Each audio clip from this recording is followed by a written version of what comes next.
Okay, we talked Friday a little bit about how the New Deal was not very good for women and minorities. Okay, and just to point out some of the things, especially towards minorities, the New Deal struggled to meet the needs of minorities. And why might that have been?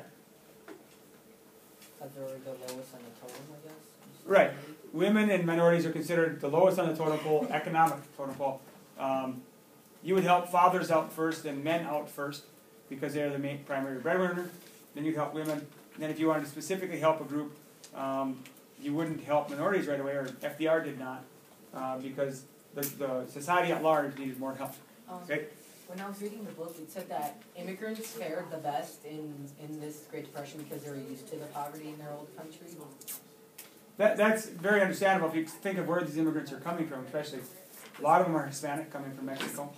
But did a lot of them, what I was going to ask was, did a lot of them go back to their old countries because they were expecting the U.S. to be so great, but it was based almost the same? No, immigration really went down during this time period, worldwide, because everyone was struggling. So plus we had the immigration quota system. So really, from the 1920s onward, we did not have a huge influx of European immigrants.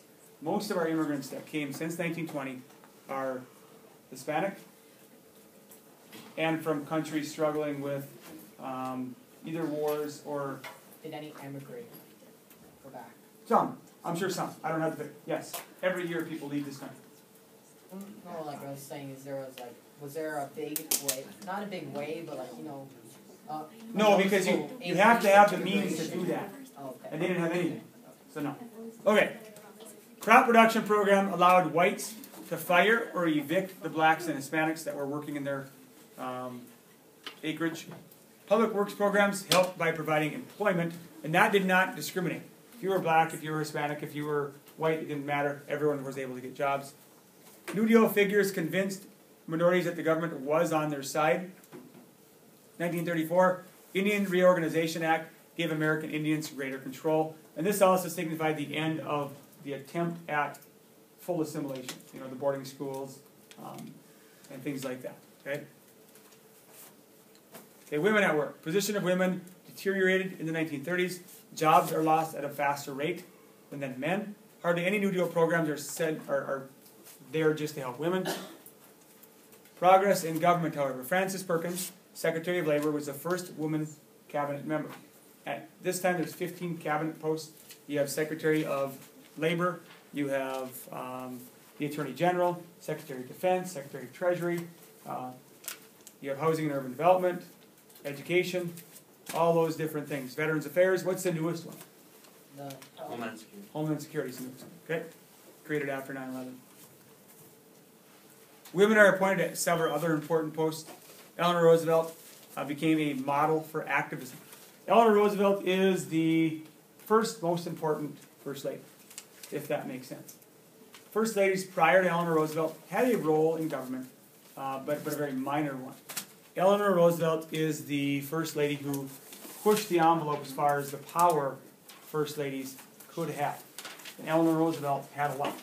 If we're to look at U.S. history and pick another First Lady who had a great deal of power, anyone know who the next one on the list would be? Would it be, what's its name, Nixon's wife? No.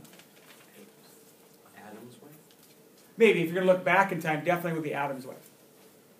Okay? But that was all throughout, that's a long time ago. Modern age. Clinton. Hillary Clinton. Okay? Hillary Clinton definitely for her roles, especially since she was president, or since she was a First Lady. But even during her time as First Lady, had a lot of power. Isn't she trying to become president? She did in 2008, yep. Okay. She tried. She did not become president. You said, did she try to become president? Yeah. All right. Okay. The end of the New Deal, 1936. New Deal peaked with Roosevelt's re-election. Congress resisted any new programs after 1936.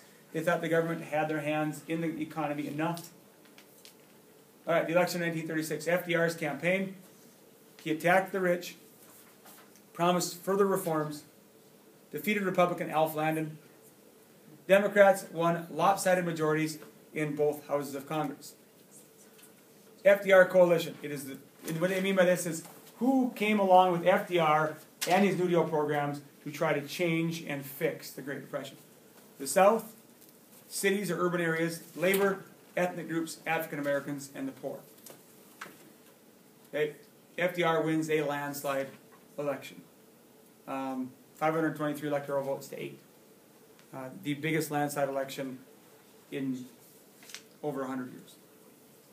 Okay, now, FDR was not 100% approval rating. There were problems. Okay?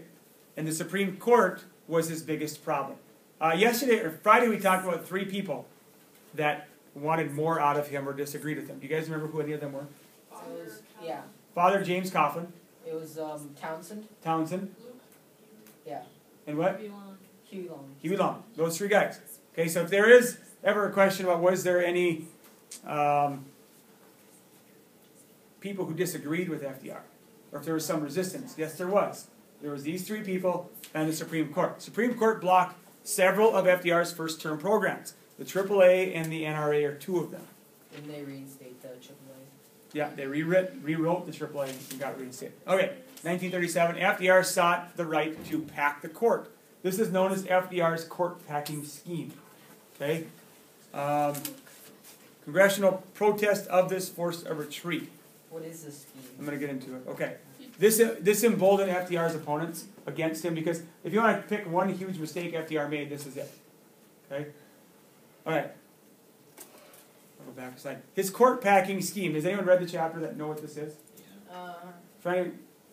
He made something like if you're over the age of 70, they're not in with like, they don't know what's happening around and they shouldn't be in the court anymore, and then use new judges. Okay. So he wanted to add judges to the Supreme Court. What I mean by that, not just get rid of people who are under 70. He wanted to, how many Supreme Court justices do we have now? 8. 9. 9. Oh, You yeah. can't have an even number. He wanted to make it 11. And get rid of some. And pack the court with people who agreed with him. Okay? That is highly unconstitutional. How is that very unconstitutional? Because it would be getting rid of people out of Getting rid of race. checks and balances. It'd be getting rid of checks and balances. One of the checks on the president is the Supreme Court. If the president controls the court, all of a sudden 2 out of 3 of our 3 branches are controlled by one person. So again, we talk about dictatorship qualities in a president. I've went over this before. FDR is pretty close to the top. Which other 2 presidents do I always Jackson. say? Jackson and Lincoln.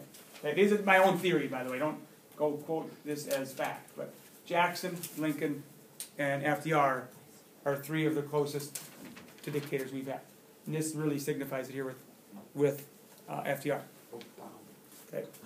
All right, your book has a really good example of all of the agencies and the provisions within that agency. Okay, you can see how many there were in 1933, 34 and 35, but there's a few other ones in 37 and 38. Okay, some of these are still around today, and we talked about some of those on Friday. Okay, New Deal in decline. I think I'll stop here because I think it's about 9 minutes.